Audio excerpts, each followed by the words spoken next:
اعوذ باللہ من الشیطان الرجیم بسم اللہ الرحمن الرحیم یا ایہا الذین آمنوا لا تقربوا الصلاۃ وانتم سکارى صدق اللہ مولانا العظیم وبلغنا رسولہ النبی الکریم۔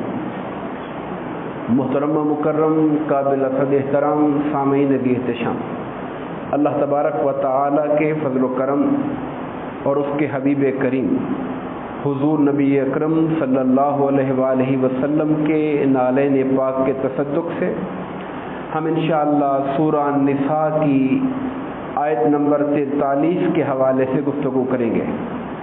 اللہ پاک نے فرمایا یا ایھا الذین آمنوا، اے ایمان والو، لا تقربوا الصلاۃ، نماز کے قریب نہ جاؤ، وانتم سکارى، اس حال میں کہ تم حالت نشہ میں ہو، اس وقت نماز کے قریب نہ جاؤ۔ قرآن مجید کو اگر ادھورا پڑھا جائے، ادھورے سے میری مراد یہ ہے کہ قرآن مجید کے تمام مقامات پر اگر نظر نہ ہو اور صرف اتنی بات پڑھ لی جائے کہ جب حالت نشے میں ہو تو نماز کے قریب نہ جاؤ، تو اس کا ایک مفہوم مخالف یہ نکلتا ہے کہ نشہ کرنے میں ویسے تو کوئی حرج نہیں ہے، لیکن یہ ہے کہ نماز کے قریب نہیں جانا چاہیے۔ یعنی اگر قرآن کو صرف ایک مقام پہ دیکھیں گے اور باقی مقامات کو ملا کر نہیں پڑھیں گے تو ادھورا علم انسان کو نقصان کی طرف لے جاتا ہے۔ نشے اور شراب کی جو حرمت کے حوالے سے ہم بارہا عرض کر چکے ہیں کہ اللہ تعالیٰ نے اسے گریجولی حرام کیا، تدریجاً حرام کیا۔ وہ چیزیں جو لوگوں کی گھٹی میں پڑ چکی ہوں، تو جب تک دینی احکامات کی معرفت نہ ہو جائے اور اللہ اور اس کے رسول کی محبت دلوں میں بیٹھ نہ جائے تو یکدم ان سے ہٹانا دین سے دوری کا باعث بن سکتا ہے۔ اس لیے اللہ تعالیٰ نے شراب اور نشے کی حرمت کو بھی 3 درجوں میں پہلے فرمایا تھا کہ لوگ آپ سے پوچھتے ہیں یسألونک عن الخمر والمیسر، لوگ آپ سے شراب اور جوئے کے بارے میں پوچھتے ہیں، تو فرمایا گیا تھا آپ ان سے کہیے کہ اس کے اندر کچھ فائدہ بھی ہے اور کچھ نقصان ہے، مگر اس کا جو نقصان ہے وہ اس کے نفع سے زیادہ ہے۔ سمجھدار لوگ اس وقت ہی چھوڑ گئے کہ جس چیز کا نقصان زیادہ ہو اور فائدہ کم ہو تو اس کو کرنے کا کیا فائدہ ہوا، مگر لوگ پھر بھی جاری رکھا۔ انہوں نے کہا اللہ تعالیٰ نے منع تو نہیں کیا نا اس بات سے، پھر بھی کچھ لوگ پیتے رہے۔ پھر اللہ تعالیٰ نے یہ ایک موقع ایسا آیا کہ بعض اصحاب نے، چونکہ ممانعت نہیں تھی شراب نوشی کی، شراب پی اور نماز کا ٹائم آ گیا، اور نماز پڑھتے ہوئے جب سورہ قل یا ایھا الکافرون پڑھی، قل یا ایھا الکافرون، فرمائیے اے نبی مکرم، فرمائیے کہ اے کافرو، لا اعبد ما تعبدون، میں ان کی پوجا نہیں کرتا جن کی تم کرتے ہو، ولا انتم عابدون ما اعبد، اور نہ تم ان کی پوجا کرتے ہو جس کی میں عبادت کرتا ہوں۔ اس میں لا نہیں کا لفظ آ رہا ہے، نشے کی حالت میں لفظ اوپر نیچے ہو گئے اور معنی یہ ہو گیا کہ جن کی تم پوجا کرتے ہو میں بھی انہی کی پوجا کرتا ہوں۔ معاذ اللہ، انسان کے لیے وہ جملے ہو گئے جو ایمان کو غارت کرنے والے ہوتے ہیں۔ اس پہ اللہ پاک نے فرمایا، پھر بھی یہ نہیں کہا گیا، وہ حکم فائنل ابھی بھی نہیں آیا، ابھی بھی یہ کہا گیا کہ جب تم حالت نشے میں ہو تو نماز کے قریب نہ جاؤ۔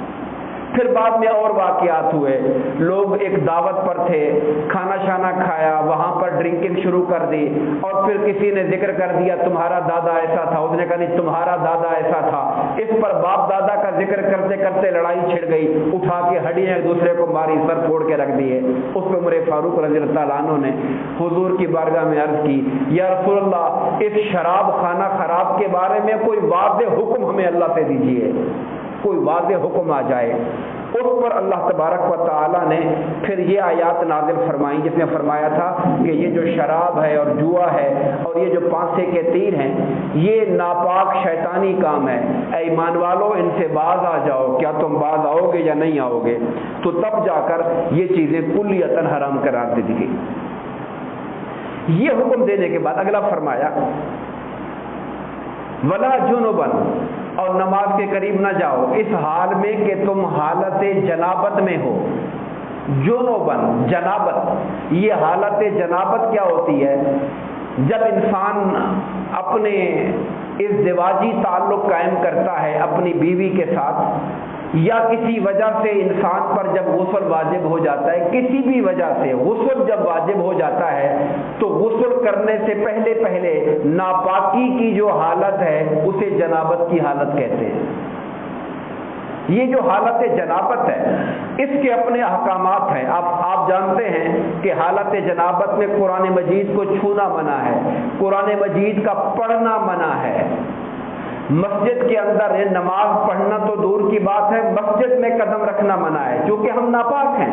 یہ حالت جنابت ہے، یہی بات فرما رہا ہے اللہ تعالیٰ۔ اور تم نماز کے قریب نہ جاؤ جب تم حالت جنابت میں ہو، الا عابری سبیل، مگر ہاں سوائے اس کے کہ تم اگر صرف رستہ کراس کرنا چاہتے ہو۔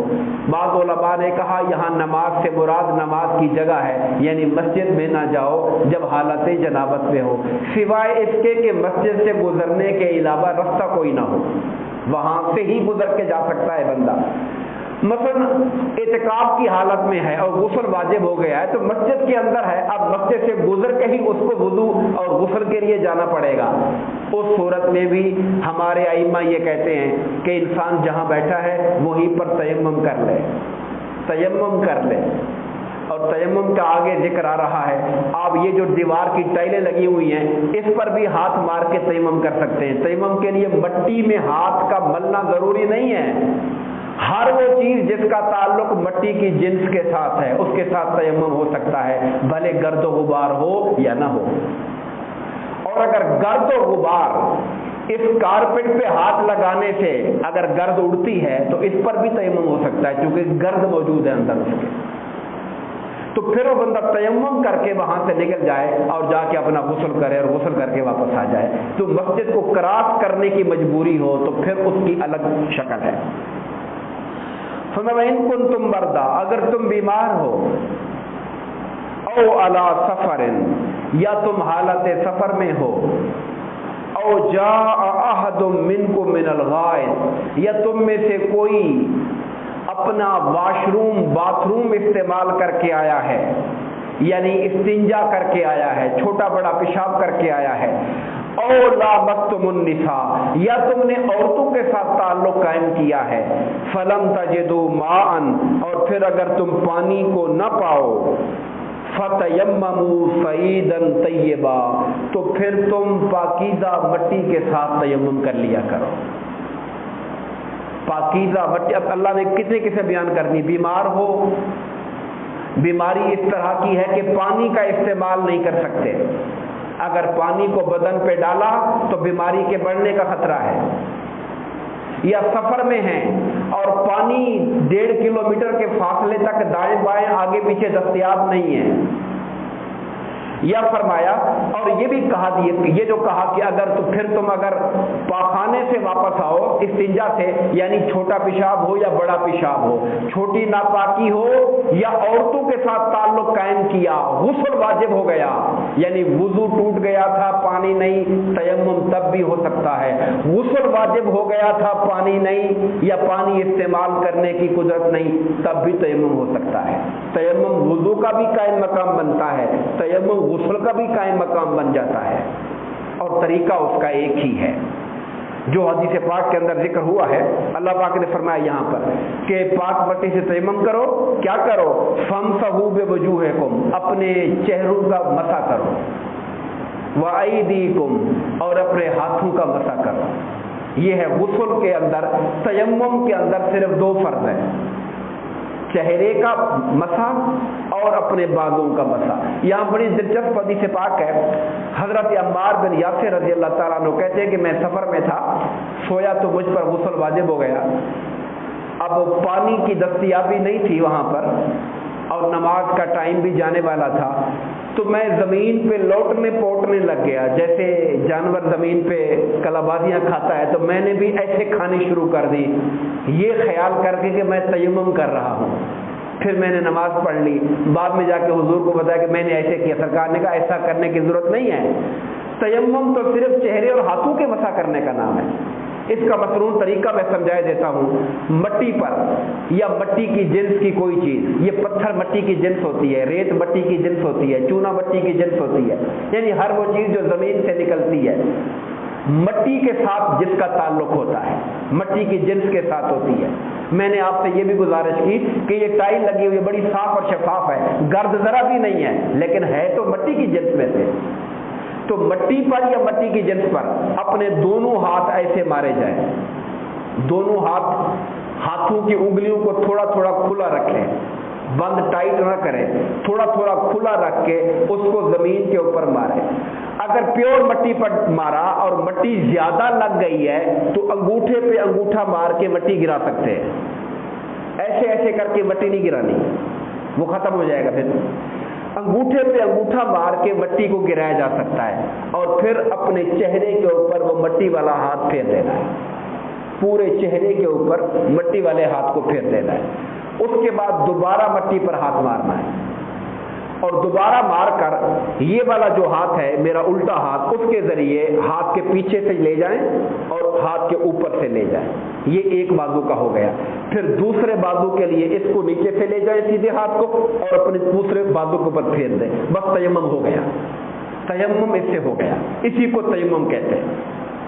اور اگر پانی کی عدم دستیابی کی وجہ سے تیمم کیا تھا اور اس دوران جو نماز پڑھ لی ہے، نماز کا ٹائم ختم ہو گیا، پھر پانی مل گیا، تو نماز کو لوٹانے کی ضرورت نہیں ہے، وہ نماز ادا ہو جائے گی، دوبارہ پڑھنے کی ضرورت نہیں ہے۔